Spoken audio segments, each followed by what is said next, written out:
किसान भाइयों बहनों, गांव किसान की एक नई कड़ी के साथ मैं आपके सामने हाजिर हूं, अदिति शर्मा। किसान भाइयों बहनों, जैसा कि आप सभी जानते हैं कि भारतीय कृषि अनुसंधान संस्थान पूसा द्वारा 3 दिवसीय कृषि उन्नति मेले का आयोजन किया गया है और आज इस मेले का अंतिम दिवस है और यहाँ पर हम मौजूद हैं आपके लिए यहाँ की तमाम जानकारियाँ लेकर के। तो फिर आइए आज हम आपको हमारे इस कार्यक्रम के माध्यम से बताते हैं कि किसानों के लिए यहाँ पर और क्या कुछ नया है। हमेशा की तरह आज के हमारे इस कार्यक्रम में भी हमारे होंगे 3 सेगमेंट, खेती किसानी, हमारा पशुधन और कामयाब किसान की दास्तान। तो फिर आइए आज के हमारे इस कार्यक्रम की शुरुआत करते हैं। तो आइए किसान भाइयों बहनों, कार्यक्रम का आगाज करते हैं हमारे पहले सेगमेंट खेती किसानी से। आज के हमारे इस सेगमेंट में हम आपको दिखाएंगे कि इस मेले में मौजूद किसानों ने क्या क्या नए नए इनोवेशंस किए हैं और अपने इन इनोवेशंस के द्वारा उन्होंने किस प्रकार सफलता हासिल की है। तो फिर आइए शुरुआत करते हैं हमारे पहले सेगमेंट की।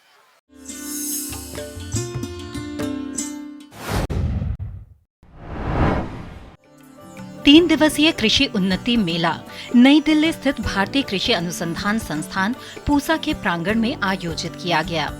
इस मेले को देखने के लिए देश के विभिन्न राज्यों से किसान यहां पहुंचे, लेकिन सबसे महत्वपूर्ण ये रहा कि यहाँ केंद्रीय कृषि किसान कल्याण राज्य मंत्री श्री सुदर्शन भगत एवं श्री SS अहलूवालिया भी यहाँ पहुँचे एवं विभिन्न स्टॉलों को देखा। उन्होंने मेले से संबंधित अपनी बात साझा करते हुए बताया। साइंसदान जो हैं, वैज्ञानिक और विशेषज्ञ, उनको भी किसानों को ये शिक्षा देनी चाहिए और किसानी की शिक्षा, उसकी कौशल विद्या नर्सरी से शुरू होनी चाहिए। अर्थात जैसे मैंने कहा कि जैसे अल्फाबेट्स की किताब है, वो फोटो देख के बोलता है ये एप्पल है, ये बॉल है। उसी से जो एप्लायंसेस हमारे किसानी में लगते हैं, उनकी फोटो के साथ में हम सबको बता सकें, चाहे शहरों के बच्चे हों चाहे गांव के हों। तो इस अन्न देवता का किया हुआ अनुदान कैसे हम घर घर पहुंचा सकें और कैसे उसका संचय कर सकें, कैसे उसका उपयोग और उसको सही मूल्य मिल सके, उसकी सारी योजना बनाने में हमारे प्रधानमंत्री नरेंद्र मोदी जी लगे हुए हैं और उम्मीद करते हैं कि वो अपने इस पहल में सफल होंगे, सार्थक होंगे। पूरे देशवासियों का, किसानों का आशीर्वाद और शुभेच्छा उनके साथ है। कृषि उन्नति मेला लगा हुआ है भारतीय कृषि अनुसंधान संस्थान पूसा में और आज मेरे साथ केंद्रीय कृषि एवं किसान कल्याण राज्य मंत्री श्री पुरुषोत्तम रूपाला जी हैं। बात करते हैं कि इन्होंने क्या। सर, जो कृषि उन्नति मेला लगा हुआ है, आप सर इसके बारे में बताएं। जहाँ अच्छी कृषि हो रही है ऐसे प्रदेश हैं, वहाँ के किसानों को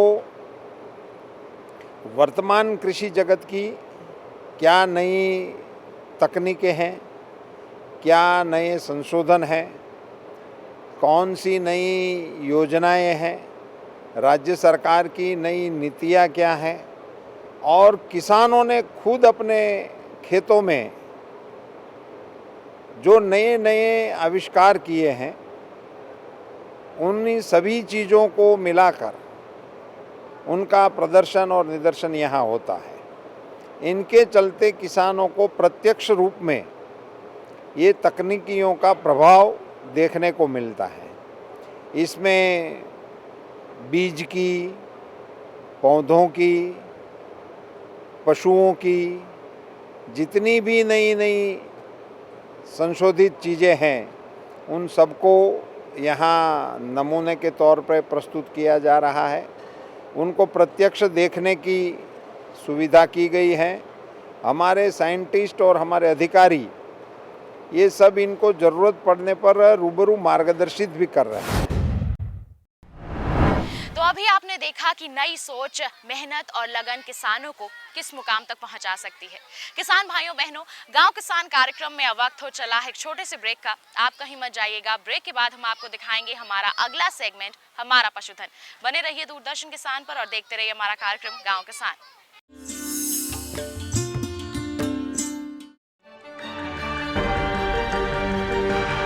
कहाँ चलेगी शीतलहर, कहाँ पड़ेगी बर्फ, किधर गरजेंगे बादल, कहाँ खिलेगी धूप, किस इलाके पर है तूफान का साया और कैसे करें खेती। मौसम के बदलते मिजाज में देखिए मौसम खबर रोजाना सुबह 8:30 बजे और 10:30 बजे डीडी किसान पर।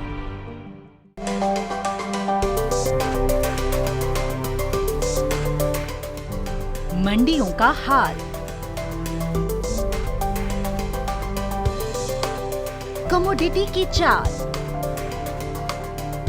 किसके गिरे भाव, किसने दिखाए ताव, सब कुछ जानकारों के साथ सिर्फ मंडी खबर में। सोमवार से शनिवार सुबह 8 बजे और 10 बजे डीडी किसान पर।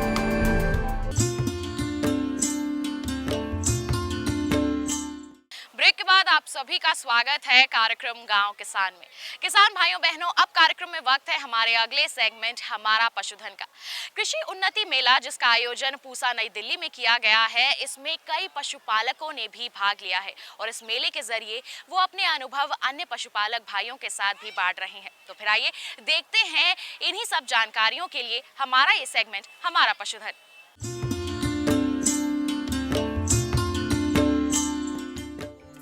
3 दिवसीय कृषि उन्नति मेला नई दिल्ली स्थित भारतीय कृषि अनुसंधान संस्थान पूसा के प्रांगण में आयोजित किया गया। इस मेले को देखने के लिए देश के विभिन्न राज्यों से किसान यहां पहुंचे। किसान भाइयों बहनों, आपने इस मेले में सभी स्टॉलों को देखा, लेकिन हमें उम्मीद है कि जिसने आपको सबसे ज्यादा आकर्षित किया होगा वो था उन्नत नस्ल का पशु। जी हाँ, हम बात कर रहे हैं युवराज के बारे में। ये युवराज सभी को अपनी तरफ आकर्षित कर रहा था। इसके रखरखाव, स्वास्थ्य एवं इससे होने वाले लाभ के बारे में हमें बताया। किसान भाई, इस कृषि उन्नति मेला में आपने बहुत सारे चीज़ें देखे हैं, स्टॉल भी देखे हैं, बहुत सारे टेक्नोलॉजी देखे हैं, लेकिन एक जो सबसे महत्वपूर्ण यहाँ पर आपको सबसे ज़्यादा ध्यान आकर्षित किया होगा जो है पशु। और यह पशु बहुत ही उन्नत नस्ल के हैं, इसके बारे में बात करते हैं। आप इस पशु जो रखे हैं इसके बारे में आप बताइए। मेरा नाम सुंदर सिंह गिल है। मेरे बॉस का नाम है करमवीर सिंह सनोप अर्जुन सिंह, गांव सोनारिया, डिस्ट्रिक्ट कुरुक्षेत्र का रहने वाला। मेरे बॉस के पास 5 बुल हैं ऐसे। मेरे बॉस का बुल युवराज ऑल इंडिया चैंपियन 22 बार रह चुका है। इस जोटे ने मेरे हरियाणा का, मेरे बॉस का पूरे देश के अंदर पूरा नाम रोशन किया है। और हमारी सोच है मजदूर, किसान व गरीब तबके के आदमी के पास हमारे युवराज जैसे, सम्राट जैसे बच्चे हर एक मकान के ऊपर तैयार हों। ये जो उन्नत नस्ल के पशु है, इसके खान पान और रख रखाव के लिए क्या आप ध्यान देते हैं? इसके खान पान का, इसको सुबह 5 किलोमीटर की रेस कराते हैं। इसको सुबह रेस करने के बाद 10 केजी दूध दिया जाता है। दिन के अंदर गाजर व सेब और कुछ दाना भी दिया जाता है, हरा चारा भी दिया जाता है, तूड़ी भी दिया जाता है। इसकी दिन में 3 बार स्नान किया जाता है, 2 बार इसकी मालिश होती है। इसके पास 5 नौकर लगे हैं। इससे पूरे हरियाणा, पंजाब, राजस्थान, यूपी इसकी वजह से डॉक्टर हैं, सुंदर नाई है, बहुत ही ज़्यादा रोजगार चला हुआ है। इसका सीमन सेल का काम है, सीमन का काम है। इससे नाई का भी गुजारा है, मजदूर का भी गुजारा है, डॉक्टर का भी गुजारा है। युवराज ऑल इंडिया के अंदर ऐसे युवराज हर किसान के कोले पैदा हों, हमारी तो ये सोच है।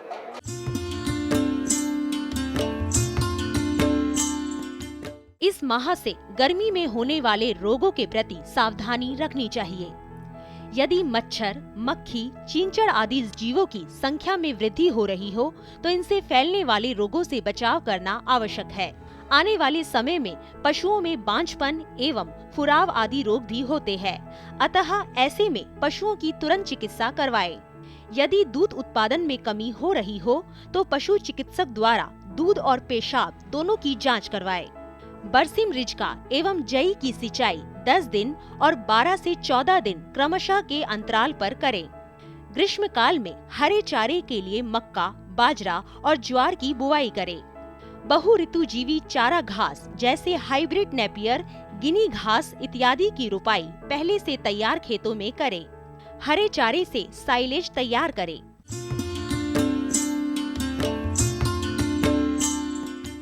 गांव किसान कार्यक्रम में वक्त हो चला है एक और छोटे से ब्रेक का। आप कहीं मत जाइएगा, क्योंकि ब्रेक के बाद हम आपके लिए लेकर आएंगे हमारा अगला सेगमेंट, कामयाब किसान की दास्तान। बने रहिए दूरदर्शन किसान पर और देखते रहिए हमारा कार्यक्रम गांव किसान।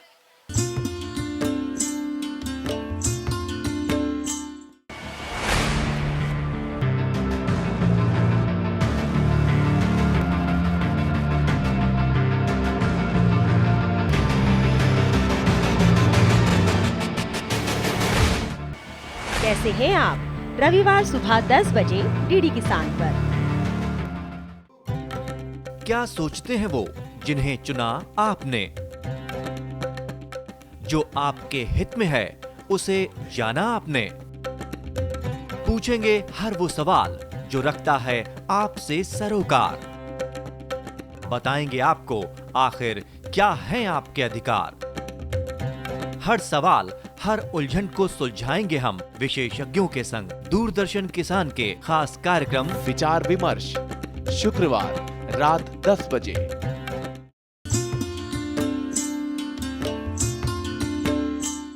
ब्रेक के बाद आप सभी का स्वागत है कार्यक्रम गांव किसान में। किसान भाइयों बहनों, सफलता हम सभी को अच्छी लगती है, पर ये मिलती सिर्फ उन्हीं को है जो इसके लिए कड़ी मेहनत करते हैं और लगन के साथ काम करते हैं। आज इस मेले में ऐसे ही बहुत सारे सफल किसान भी मौजूद हैं, तो फिर आइए मुलाकात करते हैं उनसे और जानते हैं उनकी कामयाबी की दास्तान।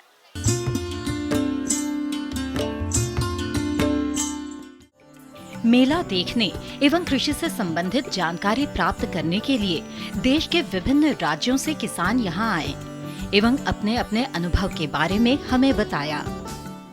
ये किचन वेस्ट का ड्रम है कि जितना भी ऑर्गेनिक वेस्ट है उसको आपने इस वेसल के अंदर डालना है।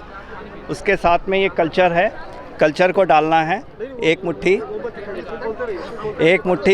मुट्ठी कल्चर डालना है और उसके बाद में ये 10-12 दिन के अंदर ये खाद बन के तैयार हो जाती है। तैयार होने के बाद में यहाँ से निकलती रहेगी और ऊपर से आप अपना ऑर्गेनिक वेस्ट डालते रहिए। जो कंपोस्ट तैयार हो जाएगी उसको आपने ये आउटर वेसल में डालना है। उसके अंदर ये पॉकेट्स हैं, इसके अंदर आप बीज लगा सकते हैं, सीडलिंग्स लगा सकते हैं, धनिया, टमाटर, खीरा, भिंडी, पालक, है ना, इस तरह की जिसमें है ना फाइब्रस रूट्स हैं, उस तरह के सारे प्लांट्स लगा सकते हैं। इसमें इस समय बैंगन लगा है, हरी मिर्ची लगी है, टमाटर लगा है, पुदीना लगा है, धनिया लगा है। इस तरह से आप इसको रिप्लेस करके भी कर सकते हैं। इसके अंदर नॉर्मल ग्रोथ आती है। नॉर्मल ग्रोथ का मतलब ये है कि अगर एक प्लांट के अंदर 4 से 5 किलो टमाटर आते हैं तो इसमें भी 4 से 5 किलो टमाटर आएंगे। इसको आपको सपोर्ट देनी पड़ेगी ताकि ये टमाटर का पौधा जो है टमाटर के वजन से नीचे को लटक ना जाए। सपोर्ट देनी है इसको। सपोर्ट देने के बाद में इसके अंदर आपके ताज़ी आप अपने टमाटर तोड़िए, धनिया तोड़िए, घिया तोड़िए, बैंगन तोड़िए और इससे आपकी घर के अंदर सब्जी ऑर्गेनिक तैयार हो जाएगी। मेरा नाम गोवर्धन सिंह यादव है। मैं बुलंदशहर का रहने वाला हूँ। गांव में 1 एकड़ से भी कम ज़मीन थी, वहाँ हमारी गुजर बसर नहीं होती थी। हम गुड़गांव आए और यहाँ हमने लीज में खेती लेके खेती शुरू की, सब्जियाँ लगाईं। सब्जियाँ मंडी ले गए, नहीं बिकी। उनका रेट नहीं मिलने के कारण हम कृषि विज्ञान केंद्र नजफगढ़ उजवा में गए। वहाँ पर अचार मुरब्बा बनाने की ट्रेनिंग कराई और हमने जो हमारी सब्जियाँ मार्केट में बहुत सस्ते दाम में बिक रही थी उनका हमने अचार बनाया। अचार बनाने के बाद एक डर तो ये ख़त्म हो गया कि आज हमारी सब्ज़ी नहीं बिकी, अगले दिन ख़राब हो जाएंगी। अचार बनाने से पूरा 1 साल की या 6 महीने की उसकी वैलिडिटी हो जाती है। और दूसरा, मुनाफा हमें सब्ज़ी बेचने से कई गुना ज़्यादा भी मिलेगा। जैसे हम अपने खेत में गेहूँ लगा रहे हैं, गेहूँ लगा के और हम मंडी ले जा रहे हैं, मंडी में वही सरकार रेट उनका तय करती है, उसी का हम आटा, सूजी, मैदा, दलिया बना के बेचेंगे तो हम काफ़ी कुछ ज़्यादा कमा सकते हैं। सरसों लगा रखा है किसान भाइयों ने, तो सरसों बेचने का वही रेट है जो सरकार का है। हमने अपना स्पेलर लगाया हुआ है। सरसों ना बेचकर हम उसका वैल्यू एडिशन करते हैं। स्पेलर में तेल निकाल कर अपने अचारों में भी डालते हैं और मार्केट में भी बेचते हैं। तो आज हमें पैदावार बढ़ाने के बजाय उसके मार्केटिंग में बहुत ज़्यादा ध्यान देने की ज़रूरत है, तभी हम आगे बढ़ पाएंगे। तो मैं किसान भाइयों को यही संदेशा देना चाहूँगा कि हम अपनी सब्जियां या गेहूं धान ना बेचकर उनकी मार्केटिंग की तरफ भी हम ध्यान देंगे। जो हमारी परंपरागत खेती हैं कर रहे हैं उनमें हमें कुछ लाभ ऐसा नहीं मिलता है। आज हमारी भारत सरकार ने हर ज़िले में कृषि विज्ञान केंद्र खोले हुए हैं, वहां जाकर हम संपर्क करेंगे तो वहां तकनीकी ज्ञान हमें प्राप्त होता है और हम उसके अनुसार खेती करेंगे तो हमें बहुत ज़्यादा मुनाफा कमा सकते हैं। जी। और इसके लिए कितना लागत वगैरह लगता है, कितना से शुरू किया जाता है, आप ये बताइए जिससे किसान भाई फ़ायदा उठाए। मैंने ये अपना काम 500 रुपये में शुरू किया था और आज हमारा 4-5 करोड़ का टर्नओवर है। मैं श्रीमती पुष्पा साहू, मैं छत्तीसगढ़ रायपुर से आई हूँ। मुझे छत में फलों की जैविक खेती करने के लिए पुरस्कार दिया गया है, जो कि आमतौर पर हर घर में आपने प्रायः तौर पे देखा होगा कि लोग फूल एवं सब्जियां लेते हैं, लेकिन मैंने नया कुछ हट करके फल की खेती की, जिसको कि हर कोई संभव नहीं समझता। हर कोई समझता है कि हमारे छत में सीपेज हो जाएगी, लेकिन उस सीपेज की समस्या को भी समाधान करते हुए मैंने छत में फलों की खेती की। और बताना कुछ? छत में फलों की खेती की जिसमें मैंने केला, सेव, पपीता, अनार, मौसम्बी, चीकू और सेव लिया हुआ है। जो सेव छत्तीसगढ़ में 47 डिग्री के तापमान पर भी हमारे यहाँ छत में अभी फल रहा है। इसके फ़ायदा ये है कि जैसे हम घर में ही अपने घर में ही वो कंपोस्ट खाद तैयार कर लेते हैं। जो घर का कचरा एवं सब्जियाँ सड़े गले हुए पदार्थ जो भी रहते हैं, उन सबको, जो बची हुई सब्जियाँ वगैरह रहती हैं, उनको डाल करके हम अपने घर में कंपोस्ट तैयार करते हैं। और जो पॉलीथीन होता है उसे हम लोगों को, मतलब जो बाहर में आता है लेने के लिए कॉलोनीज़ में, उसको दे करके हम उसके घर में, मतलब स्वच्छता के रूप में एक बहुत स्वच्छता अभियान में अपना सहयोग देते हैं। थान सिंह यादव, कृषक ग्राम सुनपुरा, तहसीलवा, जिला विदिशा, मध्य प्रदेश। हमको नोबेल अवार्ड अंतर्वर्ती फसल में प्राप्त हुआ है। जो अंतर्वर्ती फसल एक साथ एक खेत में एक साथ एक समय 4 फसल ली गई थी, उसके लिए हमको यहाँ अवार्ड दिया गया है। इसके पहले हमको मध्य प्रदेश जिला लेवल का आत्मा परियोजना के अंतर्गत भी 25,000 का पुरस्कार मिल चुका और विकास खंड स्तर का भी पुरस्कार हमारे सीएम साहब द्वारा, मुख्यमंत्री श्री शिवराज सिंह जी चौहान द्वारा प्राप्त किया गया। अंतर्वर्ती फसल में हम पेड़, अनार के बगीचे जो लगाया हुआ उसमें पेड़ से पेड़ की दूरी 10 फुट और लाइन से लाइन की दूरी 16 फुट। तो पेड़ से पेड़ के बीच में जो जगह बची है उसमें मिर्च, और जो दोनों साइड में जो बहाव पद्धति से पानी देते हैं उस पर मेड़ बनाई गई, तो उसमें आलू, और जो 16 फुट की दूरी में उसमें टमाटर लगाए गए। इस कारण उसमें 3-4 गुना फायदा हुआ एक ही साथ एक खेत में फसल में। पंजाब नेशनल प्रशिक्षण केंद्र विदिशा एवं कृषि विभाग और उद्यान विभाग से प्रशिक्षण जब भी समय समय पर होते हैं बराबर लेते हैं। हमारे मेन गुरु हैं श्री हरिया सिंह जी राजपूत साहब, कृषि विस्तार अधिकारी महोदय, और GR सवरिया जी, उद्यान विशेषज्ञ विदिशा। उन दोनों के सहयोग और मार्गदर्शन में हमारी खेती की उन्नति हो रही है, जिससे अंतर्वर्ती फसल और उसमें फ़ायदा हो रहा है। मेरा नाम है रमेश भाई ठक्कर, गुजरात के कच्छ भुज के। वहाँ पे वॉल्टिकल्चर सब्जियां का सब खेती करते हैं। अभी मैंने 14 एकड़ में नेट हाउस बनाया है, वो एकदम बढ़िया चल रहा है। और अभी कैप्सिकम खुले में नहीं हो सकता है, नेट हाउस में अभी मेरा 2.5 गुना फसल हो रही है नेट हाउस की वजह से। और खीरा काकड़ी रिजवान की लगाई है, वो भी बहुत बढ़िया चल रही है और वो भी बहुत बढ़िया फसल हो रही है। क्वालिटी बाहर से 2 गुना अच्छी होती है, प्रोडक्शन भी 2.5 गुना होता है। और ये मेरी सीडी आपको दी है, वो किसानों को बताइए, बोलने से कुछ नहीं होता है। वो सीडी देखो तो आपको सबको किसान को मालूम पड़ जाएगा क्या है वो उसमें नेट हाउस में। और ग्रीन हाउस लोग बना रहे हैं, वो तो 35-40 लाख का हो जाता है, ये तो 12 से 15 लाख का, 20 लाख तक का हो जाता है एकदम बढ़िया बनाया तो। और उसमें गवर्नमेंट की सब्सिडी भी ज़्यादा जा रही है ग्रीन हाउस में, और ग्रीन हाउस में इतनी फसल इससे बढ़िया नहीं होती है, कम भी होती है ग्रीन हाउस में। और नेट हाउस मैंने बनाया है नेशनल हॉर्टिकल्चर की सहायता से, और उसमें 50% तो सब्सिडी है और 50% तो आप 2 साल में भी कमा लेंगे आराम से, और वो तो आपको आजीवन चलने वाला है। 78 से खेती कर रहा हूँ और खेती का पूरा मेरे को पूरा नॉलेज है। और हमारे पास वो बहुत किसान आते हैं, नवसारी यूनिवर्सिटी से आते हैं, कहीं से सब जगह से आते हैं लोग। किसान भी रोज़ 10, 12, 15 आते हैं। कल भी सूरत वाले थे, पूरा APMC वाले 60 लोग आए थे APMC वाले। मैं तो इधर दिल्ली में था, और वो सब लोग बहुत देखने के लिए आता है। उधर किसानों को आना चाहिए, देखना चाहिए, नई टेक्नोलॉजी से काम कर रहे हैं। हमारे पास 209 एकड़ का एक ही जगह पे फार्म है, वो में पूरा PC 600 ml ड्रिपर लगाया हुआ है। आज भी इजराइल में लेटेस्ट वही है, वही इजराइल में जो लेटेस्ट है ड्रिप, वो हमारे फार्म पे लगी हुई है। किसान आके देखे। भाइयों बहनों, ये था हमारा आज का कार्यक्रम गांव किसान। किसान भाइयों बहनों, हमने पूरी कोशिश की है कि हमारे इस कार्यक्रम के माध्यम से इस कृषि उन्नति मेले में जितनी भी नवीनतम जानकारियां थीं आप लोगों के लिए, वो हम आप तक सही समय पर पहुंचा सकें और आप उनसे अवश्य ही लाभान्वित हो सके। हम उम्मीद करते हैं कि हमारे इस कार्यक्रम के माध्यम से जितनी भी जानकारियां हमने आप तक पहुंचाई हैं उनसे आप लाभ लेंगे और विकास के पथ पर अपने कदम बढ़ाएंगे। तो आज के हमारे इस कार्यक्रम में बस इतना ही। अगले अंक में फिर हम आपके लिए लेकर आएंगे कृषि जगत से जुड़ी कुछ नई और महत्वपूर्ण जानकारियां। तब तक के लिए हमें दीजिए इजाजत। नमस्कार।